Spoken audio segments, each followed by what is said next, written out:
Hello, hello, everyone. Welcome to After the Greatness. This is After the Greatness for the official first day of Dare to Be Great 3. Dare to Be Great 2021, the final Dare to Be Great virtual conference.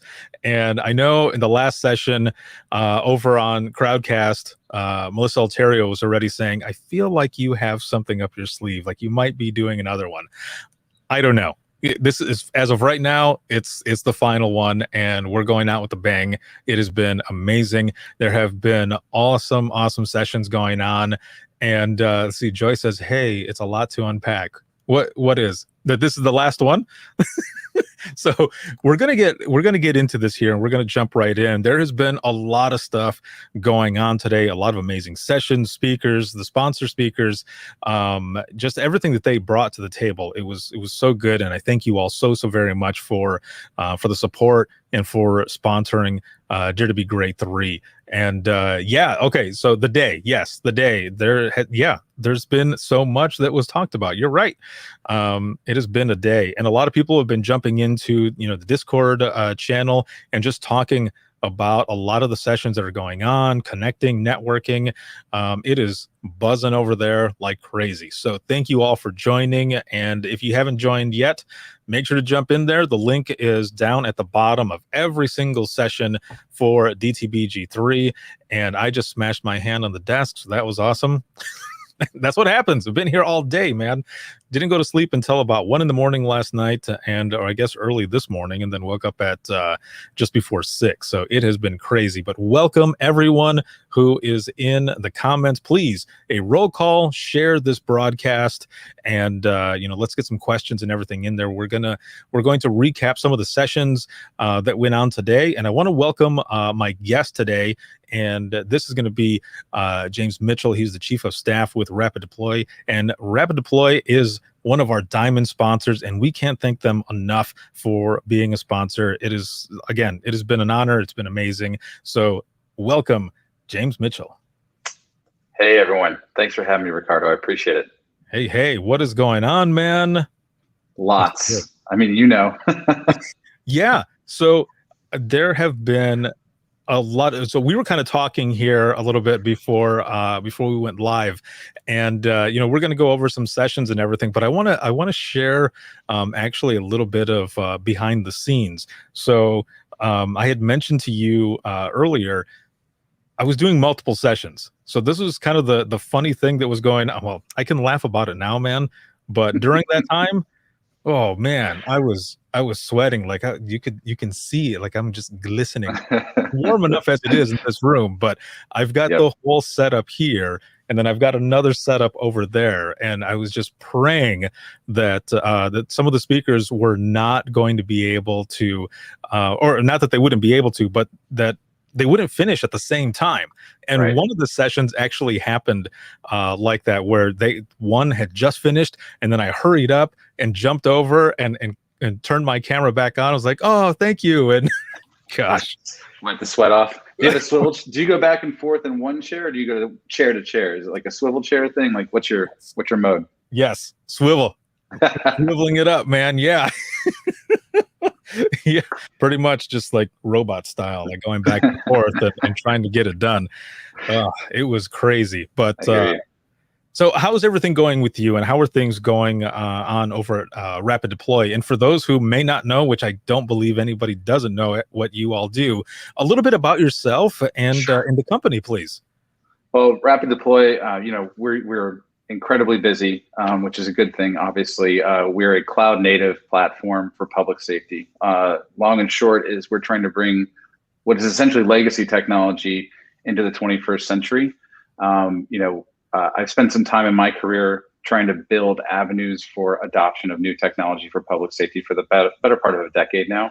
And 911 is one of those places that I've always wanted to focus on. So coming to Rapid Deploy and seeing the things that we're doing with our Radius Plus mapping solution, our Nimbus CAD software, and our Eclipse data analytics platform, it's really pretty incredible. And what we're trying to do right now is consolidate as much information in a reasonable way to give it the best situational awareness to the user as possible, and taking some commercial design techniques and applying them to a public safety workflow to really maximize the capacity of these incredible users who do so much with honestly so little. The public safety community, in my experience and my many roles, has been underserved technologically in a lot of different ways, and Rapid Deploy is trying to solve a lot of those issues. Yeah, that is excellent. It was just, I believe it was just a couple of years ago when I was at a directors symposium, if you will, in Indianapolis, and this was when I was still an industry partner working for InDigital, that's here in Fort Wayne, Indiana, and I had been out there and was working a couple things, and Brooks Shannon, I believe, had just recently, so maybe it was more than 2 years now, but he had just recently joined your company, and he was doing a demo, and I'm sitting there, and he goes, he sent me a text message, and he goes, "You think you can help me out with this demo?" And I said, "Yeah, man, sure. What do you need me to do?" He goes, "Just when I send you the link, click on it." And I was like, "Okay." Like I didn't know. So it blew me away though, sitting there, because everything's on the big screens and he's talking about this stuff, and I'm just intrigued because I'm just I mean, I had been out of dispatch for a few years already, but just thinking about the technology and where it's come from the time that I was there, which really wasn't that many years apart from that time and during that demo, and then clicking on the link and seeing myself and on the screen rather, and he starts talking about it. I was like, this is pretty awesome. Like, and that reaction is so critical for people in our industry, right? Like where you actually put the tool, even in a demo, in someone's hands who's familiar with another environment or has an expectation of their workflow, and then suddenly you graduate that expectation very quickly, and you learn from their reaction. So that initial positive, mouth open, oh my gosh, reaction is great, but let's talk about how you're going to use it in your day to day, and let's improve and consult with our customers and with people who aren't our customers, who want to throw some rocks and break some glass with us. That's a design approach that we're taking, and we're really excited to see that your reaction, obviously. And then also to hear the critical approach, like, hey, we need to do this, we need to do this other thing, and start building out the roadmap to meet public safety's needs. Which, by the way, public safety's needs are endless, and rightfully so, right? Like we are trying to solve a lot of problems here. Yeah, exactly. And I think one of the things I enjoyed the most as being an industry partner, as well as, when we would put a product out there, as you were saying, like break some glass and everything else, we would tell potential customers, if they were using it for trial basis or whatever, we want you to break this. We want you to do your best to break this so that we can learn from it, but also give us that feedback. And I know, at Rapid Deploy, whether it be, Ryan Chambers or Adam Tim, you have a lot of people who come from the chair, and that is very useful information and experience to be able to build onto, the platform that you're putting out there. And it's critical. It's awesome to have that. Bringing people with that experience in is absolutely critical, so they can teach the folks that we bring in who may be coming from other walks of life. Like we have people from the medical industry, or even I have someone here who's worked in software for optometry, which you may not think has a direct application, but it does from a design theory perspective. When you bring people in and you sort of create some friction and have people come to a consensus that they may not have arrived at because they didn't have each other's input, we like to do that internally, but we also like to do it externally. And so if you talk to any of our existing customers, they'll tell you that we do engage and try to get that input pretty regularly. And something I've learned in my career is that you cannot do anything pretty much anywhere in a vacuum. You need to have some sort of, obviously, a team built out, and you need to go find your rivals and have those conversations. But when we talk about public safety and their walk of life and their day to day, there's another layer of empathy that you have to adopt, and you have to listen more intently, and you need to go away from that conversation, take things with you and apply them. And if you don't, the first person who tells you didn't do it is the customer, and they're absolutely right. So it's one of those things that, I go to school every day basically, and it's an exciting role. That's amazing, man. I love to hear that. Now, when we were talking earlier, you had mentioned, one of your colleagues, Melvin, he did the opening session today, and it was about like flip phones, like who took my flip phone, and I was intrigued by the title alone, and just listening to him talk and seeing some of the the images and everything that was on there. I mean, what was your take on his session? You had said that you caught portions of it, but the premise of it, the concept of he was trying to get out. Well, it's a pretty frequent thing you run into in a previous life, trying to bring broadband to public safety, for instance, as a platform for communication, which largely had been seen as a commercial stopgap between land mobile radio and mission critical communications.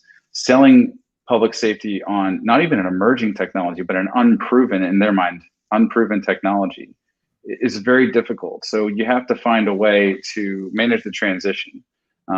Public safety should not be early adopters, and they traditionally have not been because of the reliability and resiliency requirements, right? Like we hear a lot about 5 nines and uptime and solutioning in real time without breaking the customer's experience.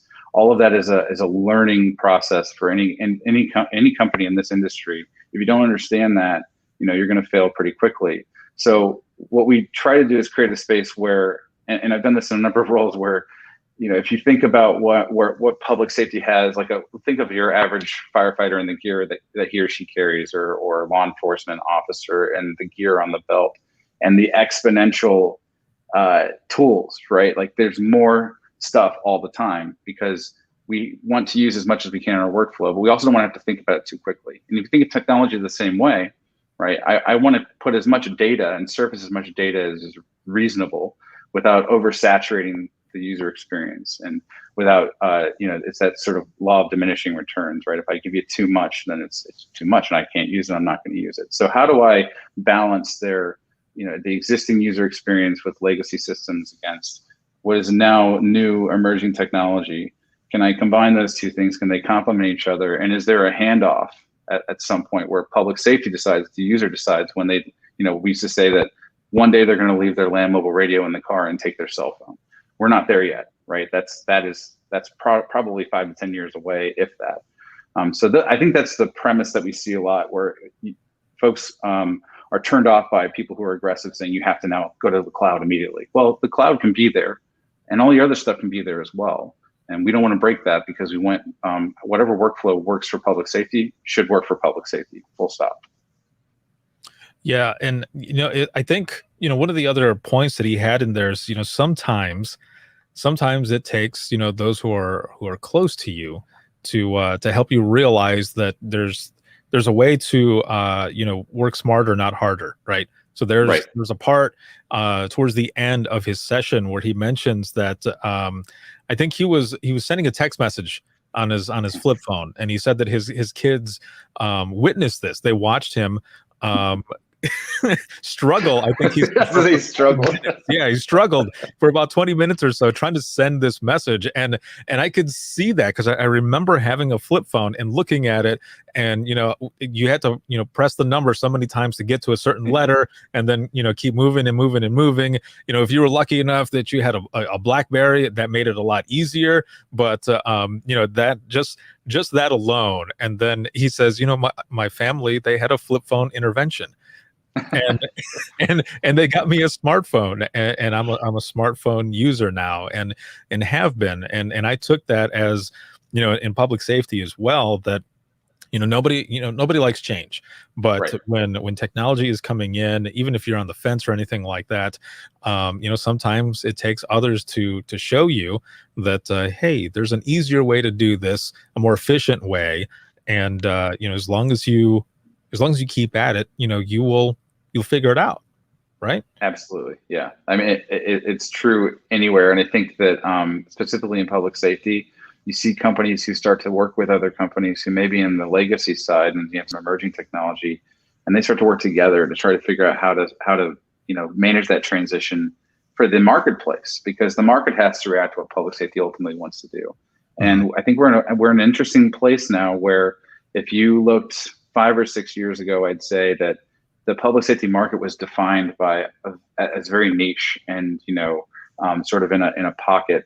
And today it's actually expanded because our definition of, obviously core public safety is there's a core public safety mission, but there's, Craig Fugate at FEMA used to say that there was a whole community response. For the bigger the disaster, the more nodes on that particular network that would have to do something in response, which is, it's an interesting dynamic when the market reacts to that and says, well, then how do I define what my version of reliability for this user might be, or that user, depending on what their role in that response is. And that's a real issue that I think people are facing head on and learning from. And again, without going out and talking to public safety about it, you can't do that in a vacuum. This is like a big effort that from a community perspective, we all have to figure out who needs what, where, and when. And so Mel maybe needed his flip phone a little longer than he would be socially acceptable. Yeah. And like, I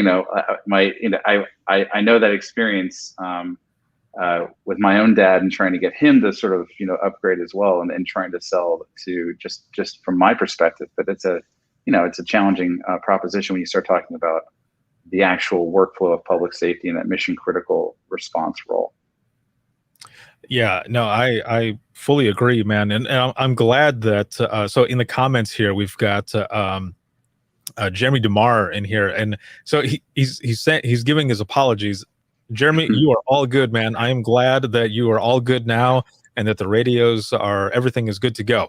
That is excellent. But I'm glad you're here as well, because we're going to be talking about early adopters and market readiness here a little more in depth. So and Jeremy can also, kind of talk to that here, because he's been doing a lot of different things. But before we get to that part, what I want to do is I want to talk about one of the some of the sessions that went on today. So the keynote speaker for today was Congresswoman Norma Torres, and she did a presentation called Unsung Heroes, and she kind of shared some of her part of her story. She was a dispatcher as well, coming out of LA, and she had a lot of stuff to talk about during her session. And I wanted to put a little clip on there, and especially for those who are watching right now live.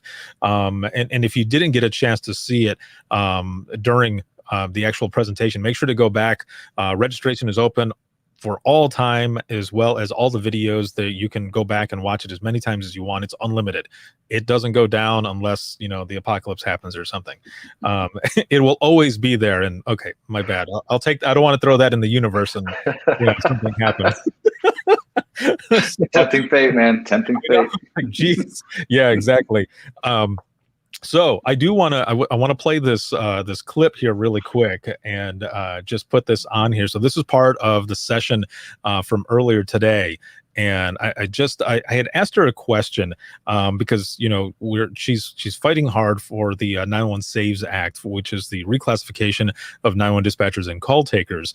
And I had asked her, if there's ever a time, any advice from her, like what would you say to someone who might feel like they have, are ready to give up on this fight for reclassification? And I said, I hope no one ever does give up or anything, but if someone ever approached you, or if someone is having those thoughts, like what would you say? So this is part of what she had to say here towards the end. And we feel like giving up, this fight, which I hope no one ever does. But if anyone ever gets to a point where they feel like, maybe it's not going to happen, what do you say to that? What do you say to those who might feel like throwing in the towel? I would be a millionaire if I threw in the towel every time someone said it is not going to happen. Mm-hmm. Every time someone said a 911 dispatcher could never get elected to Congress. I proved them wrong. We are going to prove them wrong. We need to stand united on this issue, no matter what else is thrown at us. We need to be our own spokesperson. I think it's wonderful when sworn personnel, the chief of police or the fire chief, stand up at a press conference and tell the story of a great, successful 911 call. But you know what? Don't accept that. It is wonderful that they do that, but you need to be standing there right next to the chief, and that chief needs to give you the mic because you are the one answering the call and you are your best representative on that podium. So don't accept nothing less than what you deserve. Amazing. Thank you. Man. Yeah. Very, very nice. That was an excellent that clip right there. That's one that I'm going to have to make it a shorter clip and share that out there, because that is, that I can see that also being for so many things, that thought process, the mentality, with technology and everything as well. We need to be our own representative in saying what it is that we want and what it is that we're looking for. And I can see that, knowing everything that you all do, that you take that feedback from those in the chair and those in, supervisory roles, directors, all of that, but mostly those that are in the chair who are actually using all of this, to be able to, just mold it really for those who are using it. Right. And that advocacy starts, with yourself, right? Like you have to be your own advocate, especially in this position. And I worked in government affairs in Washington, D.C. for some time, and it's definitely pushing a boulder up a hill. And these issues, when they're, this emotional and this powerful, they tend to resolve in a positive way, but there's still just a ton of effort that's to be pushed behind it. And so, from a public safety perspective, it'd be a vocal community of advocating for that classification is incredibly important. In the meantime, what I would say is that on the other side, out of policy, but in the industry, understanding that public safety, dispatch, and telecommunicators, and those who sit in the seat in a PSAP, the industry needs to identify this as well and place priority on public safety for that core mission. And if you think of dispatch and you think of where the call starts and where the actual logistics happen and how everything is resolved, it's cognitive dissonance for myself, and having been in this industry for 15 years now, to have anyone say that this is not the case, that we don't have a revision to that title and that classification already today. And so in the walks of life for those of us in industry, if we can, we should be supporting that as much as possible. So you have been, as you just said, about 15 years now? Yeah. When you first got in, like how was that for you? What was it like? Like what were you doing before and then coming into public safety? Because a lot of times, people, when they come in to public safety, is like what is this that I'm getting into? It's exactly what it was. It was my first experience was as I was interning in the Capitol in Tallahassee, Florida, for the governor at the time, and I was in charge of drafting letter responses, and they put me on the emergency management desk, and so I had to, in like 22, writing these letters for people who had lost their homes in hurricanes, and then I got this early bug on policy on how to solve some of those, what I would call the recipient of the services that public safety provides, right? The survivors and people who are struggling to recover after a disaster. And as I walked back from the actual survivor to who was actually responding, I found myself at FEMA and working on policy for federal financial assistance to help build some large programs for public safety. But that was my first taste of talking to public safety, was when I was in the federal government.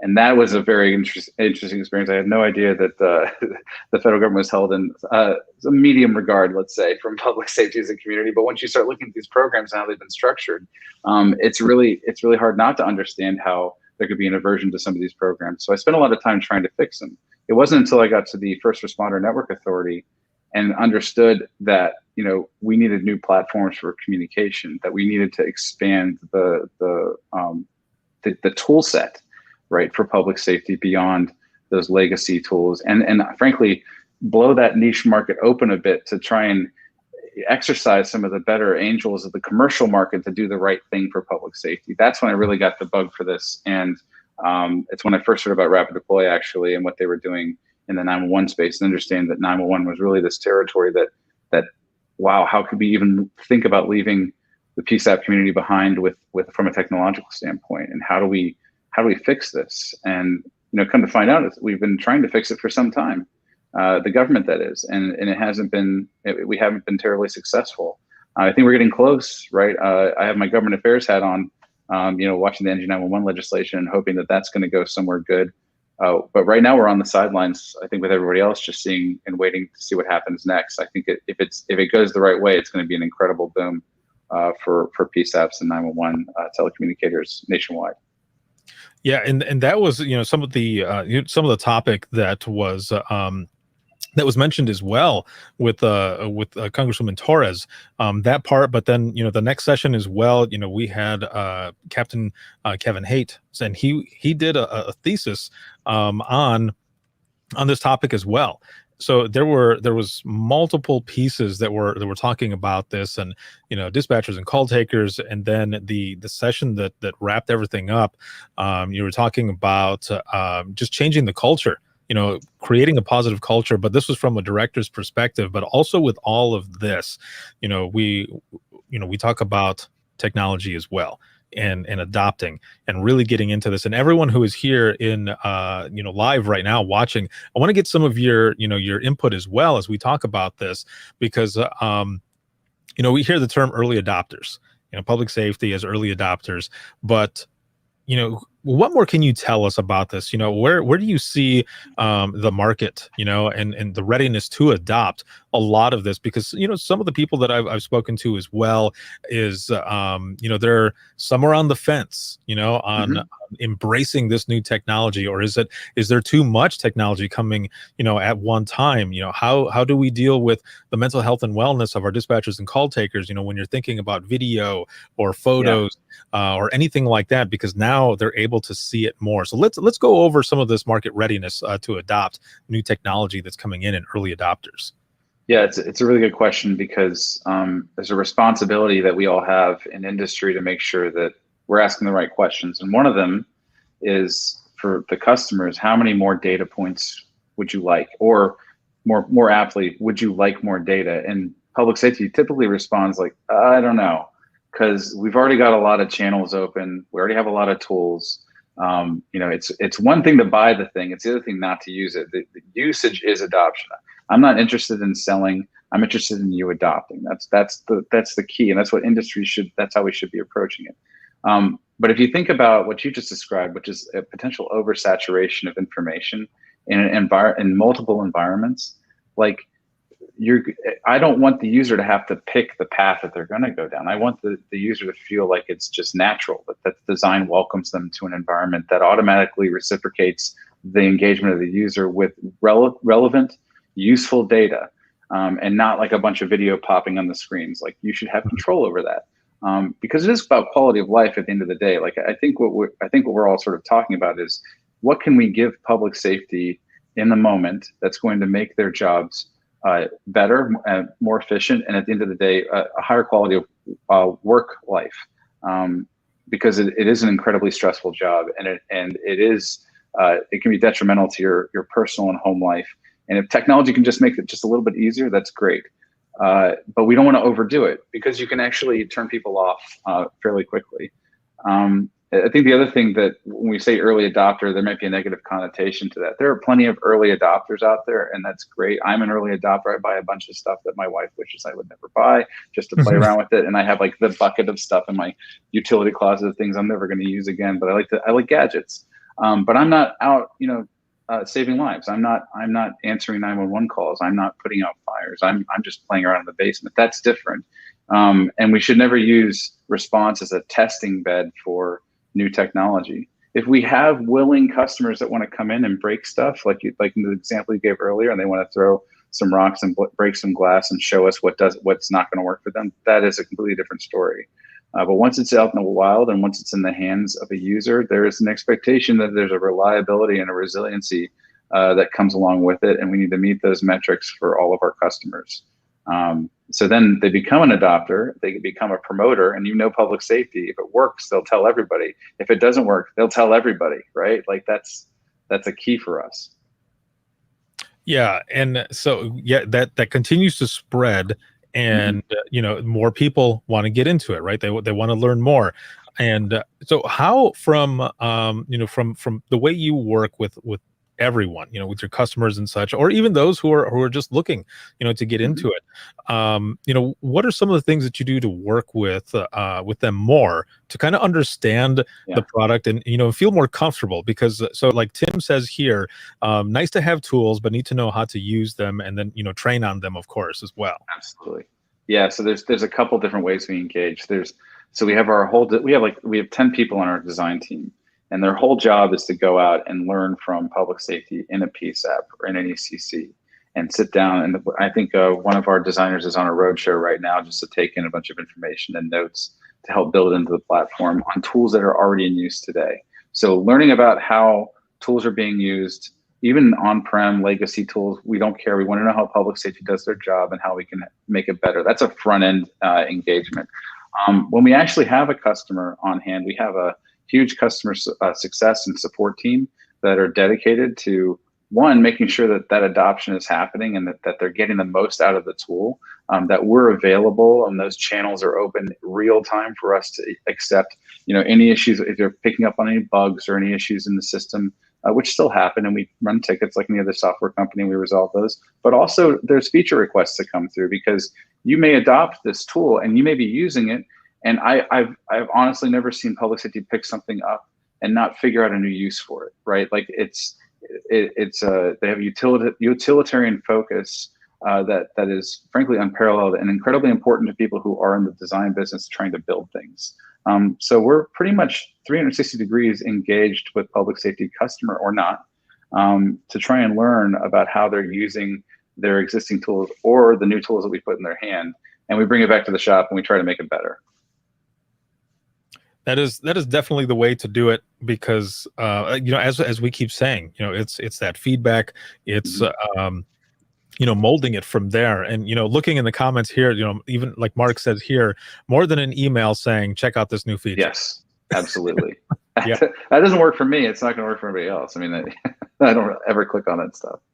Right. Yeah. And I remember, being in dispatch, and, we would have stuff like that sometimes. And they would say, just make sure you check this out, kind of play around with it, and just kind of sitting there like, well, I mean, how does it actually work? Like, I want to break it. However, it's currently live. I don't want to break it while I'm taking a call.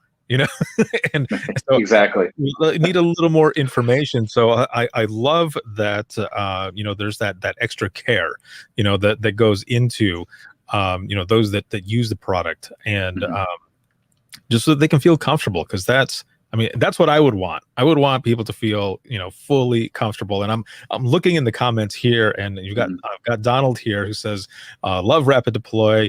I met with Steve today, and he is so responsive to feedback and input. And I think that's one of the best things as well, is to have a company that does, that is responsive to that feedback. It really goes a long way. It's honestly, it should be an expectation or requirement that when you're working in public safety in a field this critical, that you are as responsive as your constituency, right? Like, I think the word response, it means a lot of different things to a lot of different people, but for us, there's a couple of things. There's urgency, there's priority, which is different, right? But I'm going to sort my urgency and a little differently. I'm going to reach out to the people that need me the most at the right time, and I'm going to have results, right? It's not just about that soft touch and say, I hope you feel better about talking to me. It's like, there are going to be results, and that's how we measure our performance here. Like, we want to make sure that we're accountable as well to our customers. So I want to put this comment up here. I want to get your thoughts on this. So yeah, I've been looking at that. Yeah, want a tool that does all the things integrated as much as possible and not 10 separate ones. I know we aren't there yet, but I'd like to be, and one day it could be. I think we're very close. I think if you look at what we're doing, just to speak to our product specifically, is that our goal is to get on a single pane of glass and give the user the option to toggle through what they want to see at what point. So when we talk about multiple video feeds in a certain municipality, only one of those is going to matter. Even if you want video or not, if you don't want video, you just turn it off. You can work with whatever layer you want to surface in the map. And we've only scratched the surface of what I would call comprehensive situational awareness in a single screen. Like, ideally, you have several screens set up, but it depends on your data ingestion and what you're willing to take on, and frankly, the sophistication of the level of sophistication in the response for whatever that is. We talk a lot about how we can potentially help automate some of these workflows so that we shorten your time to press a button or to move a vehicle or a person out to field. Like, that's all part of the user experience that we hope one day we'll get to the meat of that comment, which is there's a lot of things that we do in a short amount of time. If I can make that more narrow, or if I can shave off just a few more minutes to add additional workflow or add additional detail to the response, right? And that, or even take time back and sort of turn away from the screen for a little bit, that's really critical. And we're learning that. I mean, when you're talking about Radius as a mapping solution and CAD, you know, we have our data analytics. We're working to try to build some of those features and to learn from the tools that you're using real time, and so that the folks running these centers can sit down and say, okay, how are my shifts working, right? Like, when's the burnout? Like, what am I focusing on that can potentially help a person in the chair maybe get out earlier or move on to something else, or, you know, address some of the issues that we're seeing in terms of traffic and volume in a particular ECC or PSAP. So I think it's all encompassing. I think we're very close. And I say I think industry is very close. I think it's taken a long time for people to understand that question, but it is driving a lot of us today to a better solution. Yeah, and that is definitely good, because you know, I remember being in dispatch, and you know, we had, I don't even remember now how many monitors we had, but you know, everything on, you know, separate monitors, and trying to work through all of those, and that alone, just, I mean, the job is stressful enough, and then having so many other, you know, apps and stuff working with, that just adds more stress, you know. And if one is not working the way it should, or the way you think it should, you know, being fast enough or whichever, that adds even more stress, and it's, you know, taking more time. So to be able to, you know, to your point, like, have it all in you know, one spot where you can shave a lot of that time, that also brings down that stress as well. Now, I want to go over to, you know, like, reliability and, you know, resiliency, but the resiliency that I want to look at first really quick, because there's a comment in here that I want to hit on, is about video. And there's a comment in here that says, I have taught many classes, and more times than not, many call takers have told me they don't want to have video access of the scene from the person calling 911. They feel it will increase stress and PTSD. So when you hear stuff like that, like, what are your thoughts, I guess, on, you know, having a product that gives out video, which, you know, is a good thing, you know, is definitely a good thing to be able to see that as well. But when we're talking about the resiliency, mental health, and wellness of the call takers and dispatchers who are now seeing this, you know, I guess, what are some things that, you know, that maybe you guys are working on possibly to be able to combat that? Yeah, that's a good question. I think it's something that we struggle with as well. And you know, Adam, Tim, this is a common topic internally for the company, that we want to have a reasonable and responsible amount of data. And I think it comes down to, if the user feels the need to open the channel, they should be able to do it and have control over it. It should not be a forced mechanism. We're still trying to figure out the balances between a caller opening a video feed versus law enforcement who's dispatched opening a video feed versus the dispatcher requesting a video feed. Like, there is a concept of operations there that I think we've yet to really crack open. I will say that the concern about having real-time access to data and seeing something that may affect your personal well-being and mental health is absolutely a real risk. And it's something that the 911 community at large, and public safety even beyond that, is going to have to really deal with. And I think we're seeing it a lot today. It can bear out in sort of the idea of new police reform and things like that. How do we actually surface some of these topics in a way that is helpful and proactive, and not be critical of the concern, because it is a concern. I mean, there are a number of other data points you can surface today in our tools specifically that may not require a video feed. But that's like one of those decisions that's the split decision in the response, that if it's significant enough to where the video becomes an incredibly valuable piece to your response, then it's there, right? But if you just need health metrics off someone's wearable, for instance, or if the text to 911 feature is working fine and you're able to get as much information as is necessary to complete and execute on that response, then that should be the call taker's prerogative, if you will. I'm not interested in crimping the hose for data because I feel like industry can't make that decision for responders. That is going to be a responder community discussion that has to bear out as these new tools come into play. And I think even on the commercial side, if you take public safety out, we as society have more data now than ever before, more video than ever before, and we're seeing things that we haven't, shared, widely speaking. I mean, in the course of human history, right? Like the things that we're seeing on our phone to the news, there's no filter these days. Like it's pretty wild that that's happening, and I think that's a bigger conversation for people culturally to say, well, what is acceptable at this point? When do I put for instance, when do I put the phone down and go actually help the person I'm videoing or something like that? Like that's a real challenge for folks. Right. Yeah. And so in continuing in on this, there's another comment here that just says, video scares me because of the scenes, but also it distracts from the call. If I am trying to type out call and convey info to caller and watch and show appropriate empathy. But, yes. with this as well, though, the fact that and you mentioned, Adam Tim, you have him there. Also, you guys can really pull in a lot of information from him, his experience, and his teachings to be able to really, cut this off, right at the beginning, rather, beat it to that point and really build on something. I know that you guys have, a resiliency program that you guys had started doing as well with Adam Tim, for your customers and such.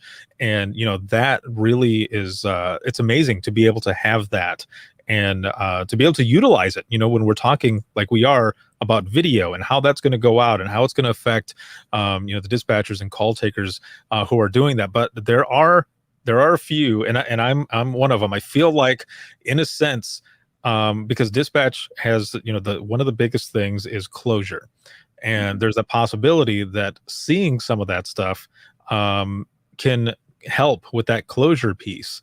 I'm not saying it's a foolproof thing, everybody watching. I'm just saying there's a possibility that it could help in a way with that closure piece, but it's a fine line. It's a fine line there. And like Donald says here too, technology in the comm center is a very fine line. As systems admin, I walk that fine line. So, there are many parts to this, but it's awesome to hear that, the conversation is there and you guys are already talking about how this can be delivered, the right way, in the best way possible. Absolutely. And just to add one note on that, there's obviously varying layers and levels of video. There's closed circuit TV, there's security cameras, but then there's the individual user phone video feed, which I think is probably the most concerning and probably the hardest one to really monitor and traffic from a PSAP perspective. But Donald's point is well taken. It's an incredibly fine line, and part of us talking to public safety is finding that line and designing to it if we can, and working with the user to figure out what the appropriate measure is when we actually implement a feature that may affect the well-being of that responder. Excellent. Now, I want to move over really quick to, reliability. Geez, see, that's how long I've been talking today. I can't even talk, man. Reliability. Are you going to have a blooper reel after this whole thing? I should, I do have some reels. I actually, oh man, what was I singing today? I think I was singing Thunderstruck in the green room. So I know there's a video to that, and yeah, there's a few other ones. So yes, nice. Gotta love those blooper reels, man. they break up a lot of what happens sometimes. So that is good. Let's see. Oh, actually, hold on a minute here. Sure. Okay, so we've got some comments coming in here. I'll look at this over here in just a moment, but the reliability and resiliency part of this, that we have, we've seen unprecedented times, as people are saying now. Yeah. Now it seems to be cliche to even say that. It's only been a year and a half, but a lot of people have said it, because there's a lot of stuff that's been going on during the pandemic and such. But I remember a lot of people talking about, okay, everyone is going to be on the internet now because they're doing so many things. Mm-hmm. Are the networks going to go down? How are the networks going to hold up? Is there going to be enough bandwidth? How are we going to navigate a lot of that is going on? So you've got, this discussion about networks going down, and how did you all kind of respond to this as more people were using and using and using and using? Well, yeah, and I think actually it was in an odd way a good news story for us from a usability and reliability perspective, which was people started talking about cloud access in a way that they hadn't before, because we had now a need for remote work in places where we didn't need it before. I'm saying the royal we society, but when you think about 911 and potentially building a model for response at home, which has its own implications from a work-life balance perspective, trust me, I believe that, I realize that.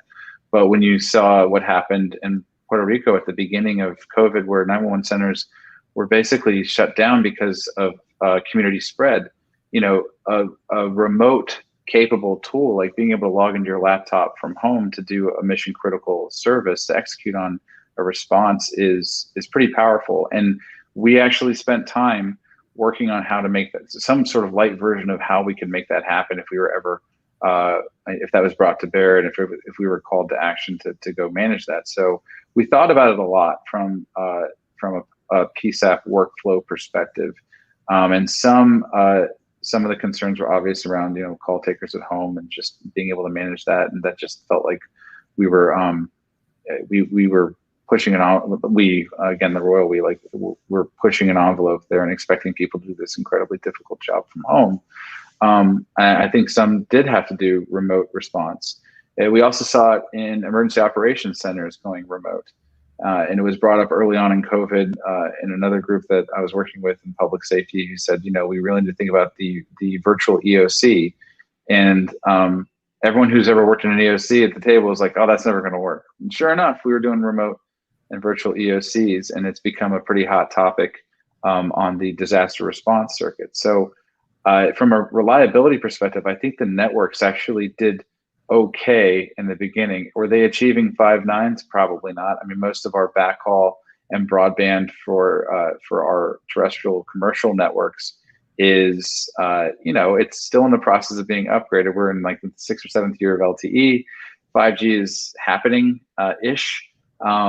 So the telcos are figuring out that they have to actually really turn up the juice, so to speak, to keep everyone engaged, especially now with video being everywhere and having it on all the time, which causes a whole other number of issues. But I had a mentor who told me that networks go down. And what she was saying is that if you're in this business, you need a backup plan no matter what. You need to prepare for the worst, expect the best, but prepare for the worst. When a network goes down, you should have a redundancy plan in effect. You should be able to assist with outages or prepare for outages and assist your customers with the outages. If your tools can surface information without the 911 networks being up, as we've proven a couple of cases recently that we can do that and help close that gap. So the definition of reliability used to be a network is always up, or we're only down 2 minutes out of the year, or something ridiculous like that. Now it's how many layers of redundancy do we have that can actually maintain the user experience to a certain degree. And that's a really weird proposition for me when I was trying to, sell people on the idea of mission critical broadband a few years back. And now it's like, well, that definition is honestly changing over time, because what public safety can do with a limited connection now, with the data that we can surface in that sort of limited environment, is pretty incredible. And when you see it in action, you start to believe that this idea of, 5 nines is really important, but is that the only metric that we can look at for success when we talk about reliable networks? Man, listening to you talk, it's I think about my time working as an industry partner and the things that we were able to do on, limited bandwidth. And so for example, I remember I had gone to a conference, and I had said to one of my coworkers there, I said, are we gonna show this off?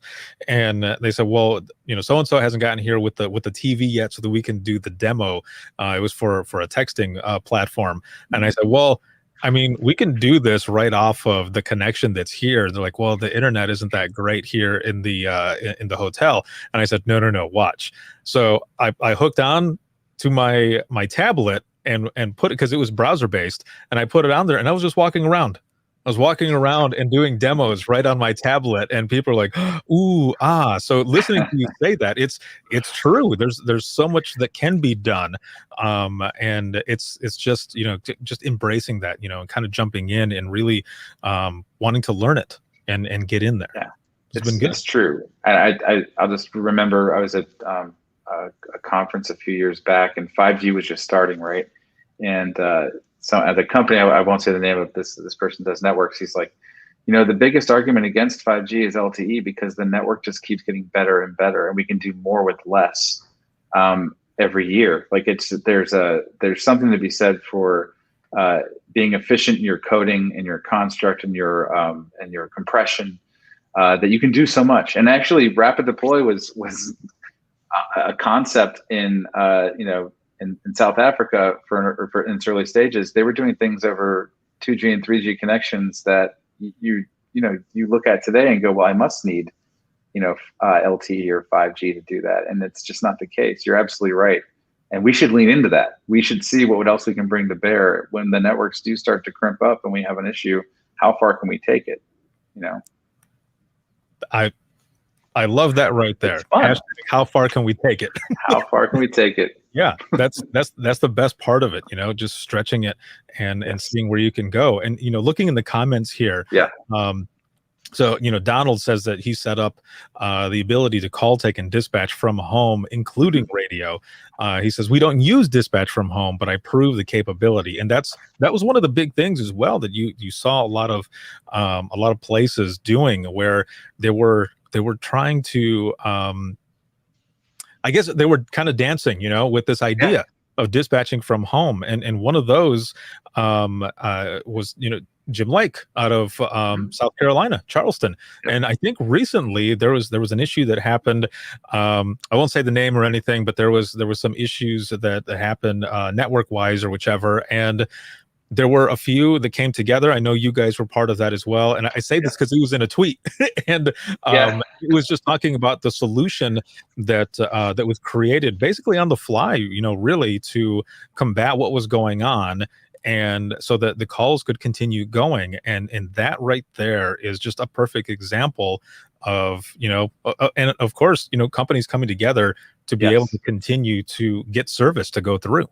Well, that was the thing. And it wasn't just our customers. We onboarded several adjacent counties who weren't active users. And we did it in like 35, 40 minutes, real time with Jim and his team, to make sure that everyone had access to what they needed. And again, it wasn't just us. There were a number of companies who stood up. Right. And in this business, this is the thing, like in this business, right? Like if you're not willing to do that, and I'm not saying anybody isn't, I'm just saying like I felt great. Like I was talking to folks here, like it's nice to have that ecosystem and know that you're competing left and right, but end of the day, you're all mission driven in a way that I don't think the technology community has felt for some time. And just really quick on that point, like that for us is probably the most meaningful experience. Like that's the high that we get when we get to look at another company and go, hey, that thing that we just did, like the thing where we just helped all those people who are doing this really tough job. And, we're not going to print t-shirts about anything. I appreciate you bringing it up. We didn't retweet or anything, but we were like really excited and giddy that we could probably do this and repeat this in a more controlled manner in the future, because we learned a lot from that experience. It's pretty exciting. Yeah, and yeah, so the tweet that I saw, it was from themselves. You know, Yeah. they had tweeted that out and just mentioned, you know, those who were involved, and I thought, man, that is awesome, and it made me feel, damn, I'm this is stupid. This is how much of a nerd I am. I'm getting goosebumps talking about it because one of the companies was the company that I used to work for, and it was See? cool. It was very cool and a proud moment to see, you know, all of you get together and to be able to continue to, you know, deliver that service that way, because that's, you don't see that before. And now when something goes down, man, like that, you guys have a solution going, you know, working together, and bam, service is still going. Yeah. Everything is working, and it's good. And looking at the comments here really quick. Yeah, I know. I'm looking adapt and overcome. Yeah. Absolutely. Yeah, traditional brick and mortar for redundancy, resiliency is slowly going the way of the dinosaur, and that is perfect right there.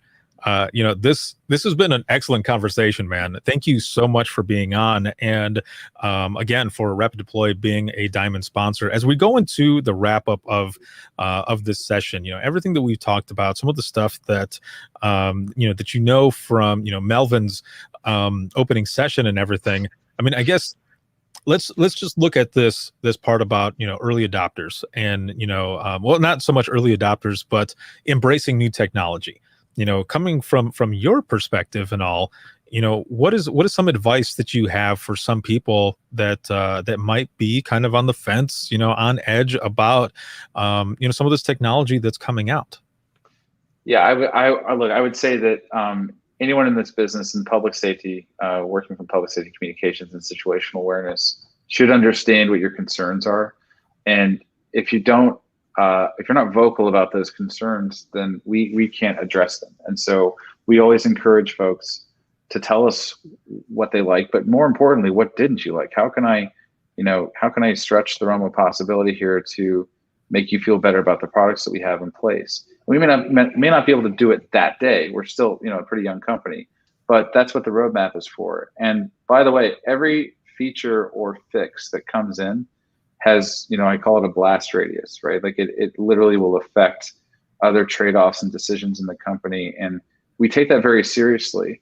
Every day we're talking about it. So it's not like we ask the question and it goes in like a suggestion box on Steve's desk. Like, this is something that gets put into the process, and we start to try and break it down and see what makes the most sense of it.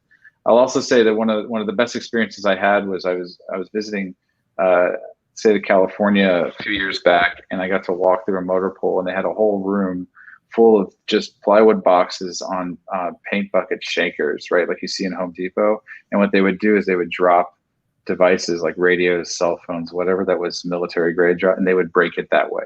And I learned in that moment that, like, well, it's not about them breaking it, it's about the device breaking.